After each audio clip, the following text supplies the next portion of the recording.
Bismillahirrahmanirrahim. Assalamualaikum warahmatullahi wabarakatuh. Waalaikumsalam warahmatullahi wabarakatuh.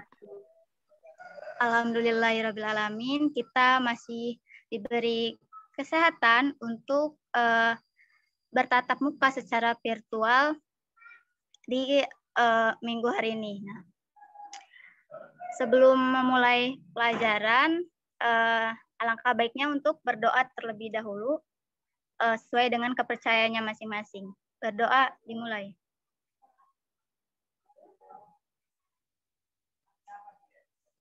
Berdoa selesai. Sebelumnya, apakah hari ini hadir semua? Hadir, Bu. Alhamdulillah. Alhamdulillah ya kalau hadir semua. Nah, ya terima kasih untuk yang hari ini membantu untuk share PPT ya materi kita hari ini. Nah, minggu kemarin kita sudah membahas mengenai kasus-kasus pelanggaran hak dan pengingkaran kewajiban warga negara. Di mana pelanggaran hak warga negara ini terjadi ketika warga negaranya tidak dapat menikmati ataupun memperoleh haknya sebagaimana semestinya yang tertera dalam undang-undang. Hari ini kita akan melanjutkan masih di bab yang sama, yaitu kasus-kasus pelanggaran hak dan pengingkaran kewajiban warga negara. Di mana submaterinya itu mengenai upaya penanganan pelanggaran hak dan pengingkaran kewajiban warga negara. Oke, next. Sepi.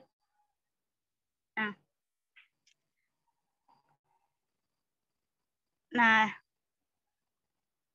tujuan dari pembelajaran kita hari ini yaitu agar siswa-siswi ini diharapkan mampu mengetahui bagaimana upaya penanganan pelanggaran hak dan pengingkaran kewajiban warga negara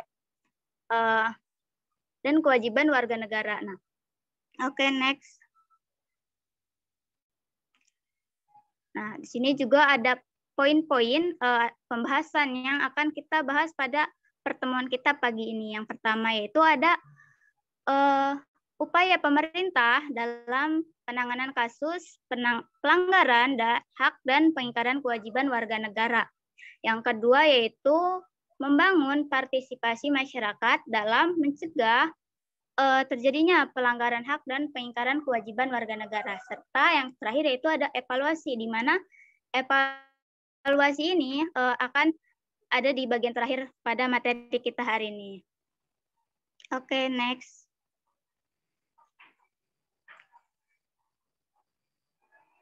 Nah, kita memasuki di poin pertama pembahasan, di mana yaitu upaya pemerintah dalam penanganan kasus pelanggaran hak dan pengingkaran kewajiban warga negara. Apa saja sih yang dapat dilakukan oleh pemerintah? Ya, yang pertama itu seperti yang tertera di layar yang bisa kalian baca. Yang pertama itu menegakkan supremasi hukum dan demokrasi yang harus ditegakkan. Di mana para pejabat penegak hukum ini harus memenuhi kewajibannya dalam dengan memberikan pelayanan kepada masyarakat yang mana harus menghindari dan juga harus menghindari tindakan kekerasan dalam rangka menegakkan hukum. Yang kedua yaitu mengoptimalkan peran lembaga-lembaga selain lembaga tinggi negara yang berwenang dalam penegakan hukum dan kewajiban warga negara.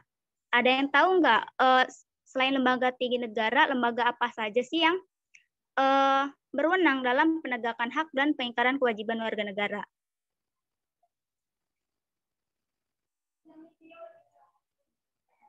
Oke, mungkin membacanya kurang ya. Jadi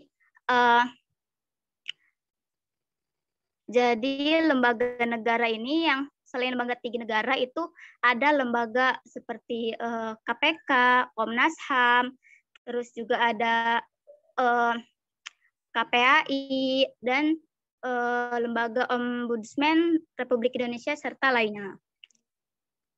Yang ketiga yaitu meningkatkan kualitas pelayanan publik. Kenapa kualitas pelayanan publik ini harus ditingkatkan? Yaitu untuk mencegah terjadinya pelanggaran hak dan pengingkaran kewajiban warga negara oleh pemerintah. Yang keempat yaitu meningkatkan pengawasan dari masyarakat dan lembaga politik. Itu terhadap setiap upaya penegakan hak dan juga kewajiban warga negara. Yang kelima yaitu meningkatkan penyebarluasan prinsip-prinsip HAM kepada masyarakat, di mana penyebarluasan prinsip kesadaran ini dapat dilakukan dengan lembaga pendidikan formal maupun non formal, seperti yang kita lakukan sekarang ini, yaitu belajar di sekolah. Walaupun saat ini kita tidak belajar secara langsung bertatap muka di sekolah ataupun di kelas. Selanjutnya itu meningkatkan profesionalisme lembaga keamanan dan pertahanan negara. Sudah jelas ya bahwa lembaga keamanan dan pertahanan negara ini perlu ditingkatkan keprofesionalismenya untuk agar keamanan dan negara ini dapat terjamin. Nah, selanjutnya yaitu mengenai meningkatkan kerjasama yang harmonis antar golongan dalam masyarakat. Nah, yaitu agar mampu saling memahami dan menghormati keyakinan dan juga pendapat dari masing-masing warga negara atau masyarakat, sehingga dalam sebuah lingkungan masyarakat ini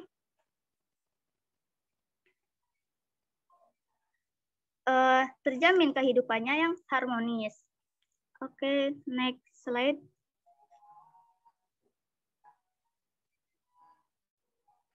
Nah, ini adalah gambar ataupun contoh-contoh yang dilakukan oleh lembaga negara dalam penanganan kasus pelanggaran. Seperti contohnya kepolisian yang melakukan tindakan penanganan terhadap kasus-kasus yang berkaitan dengan pelanggaran hak warga negara untuk mendapatkan rasa aman. Nah, salah satunya itu berkaitan dengan pelanggaran peraturan lalu lintas. Oke, next.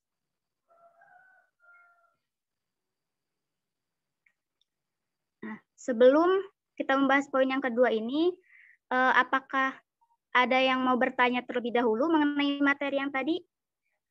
Silakan, ada yang mau bertanya terlebih dahulu?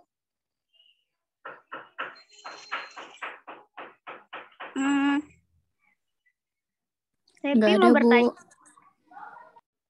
Tidak ada. Iya, Ibu. Sebelumnya kedengaran nggak, Bu, suaranya? Iya, terdengar Kak Sepi. Silakan.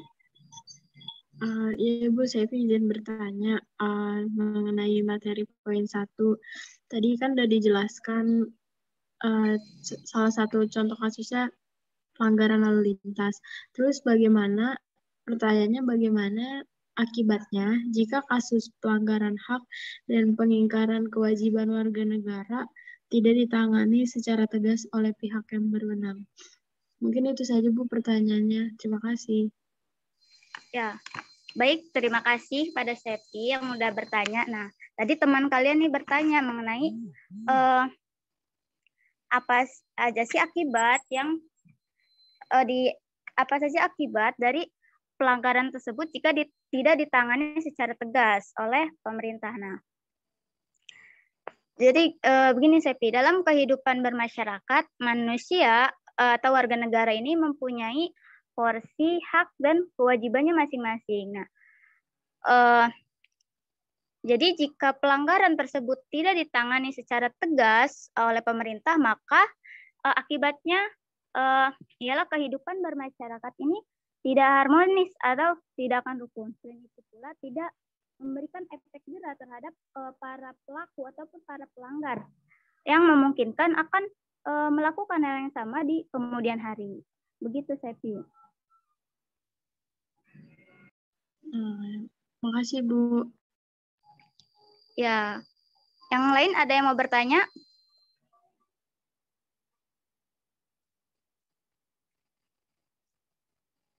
Oke, jika tidak ada kita lanjut ya. Nah, sekarang kita di poin kedua, yaitu membangun partisipasi partisipasi masyarakat dalam pencegahan terjadinya pelanggaran hak dan pengingkaran kewajiban warga negara. Upaya pencegahan dan penanganan pelanggaran hak dan pengingkaran kewajiban warga negara yang dilakukan itu tidak akan berhasil tanpa didukung oleh sikap dan perilaku dari warga negaranya. Jadi pemerintah melakukan tindakan melakukan penanganan terhadap kasus-kasus pelanggaran pun perlu didukung oleh sikap kita sebagai warga negara.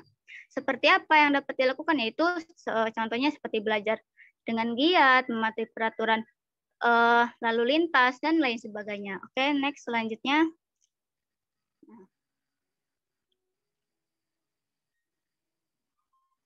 Nah, ini adalah contoh-contoh penanganan atau pencegahan agar tidak terjadinya pelanggaran hak dan pengingkaran kewajiban warga negara. Yang pertama itu di lingkungan keluarga. Itu mengutamakan musyawarah dalam memenuhi keputusan keluarga, pembagian tugas yang sesuai dengan setiap anggota keluarga. Yang ketiga, membantu dalam dan menyelesaikan masalah. Jadi, di dalam sebuah keluarga ini perlu adanya musyawarah dalam menyelesaikan sebuah masalah ataupun dalam pembagian tugas yang sesuai. Jadi, seorang anak mempunyai kewajiban ataupun tugas untuk belajar dengan giat. Tidak mungkin kita sebagai anak ini atau kalian sebagai seorang anak mempunyai tugas yaitu mencari nafkah, karena hal itu bukan tugas kalian, tapi tugas dari kepala keluarga ataupun ayah. Yang kedua itu di lingkungan sekolah.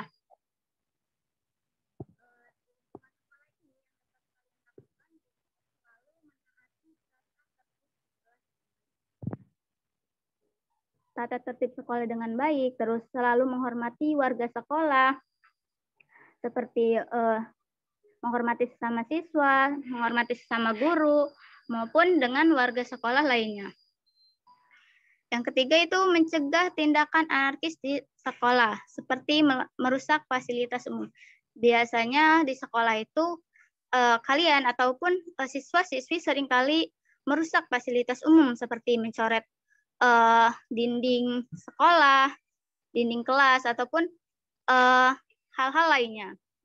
Yang terakhir itu tidak ikut-ikutan melakukan tawuran. Jadi kalian sebagai generasi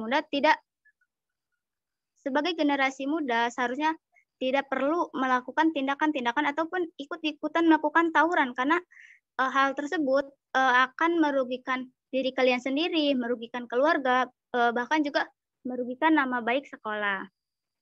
Oke, next selanjutnya.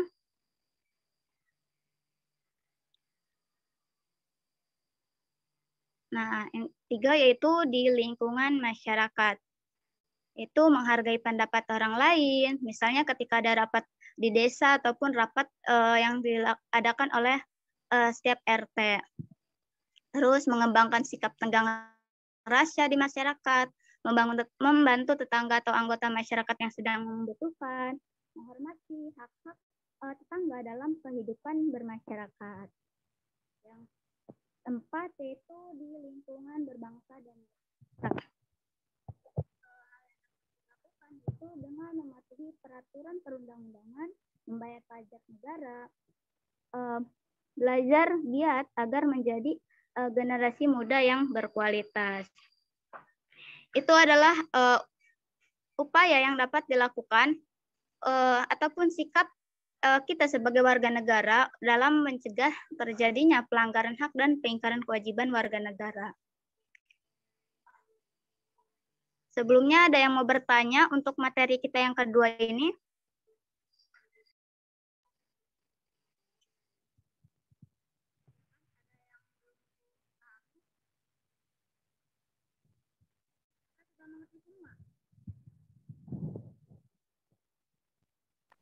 Tidak, Bu.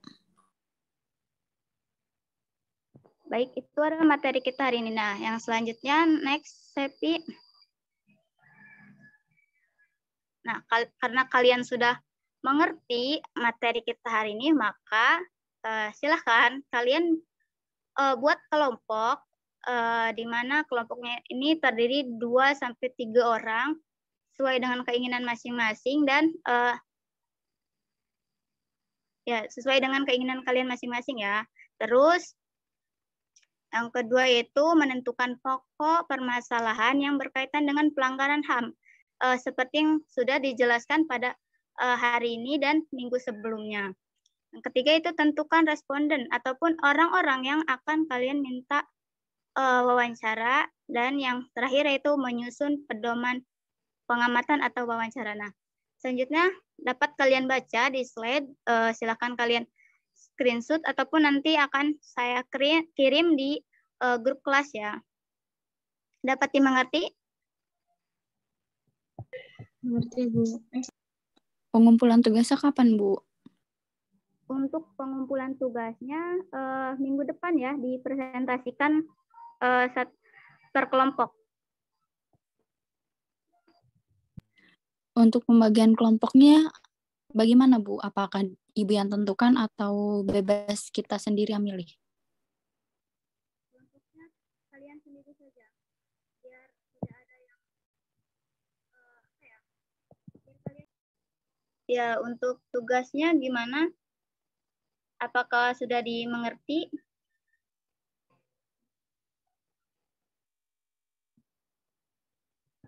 Silakan, ada yang mau bertanya terlebih dahulu sebelum materi Bu, kita tutup hari ini. Ya, kenapa? Bu, maaf tadi suaranya tidak terdengar saat menjelaskan pembagian kelompok.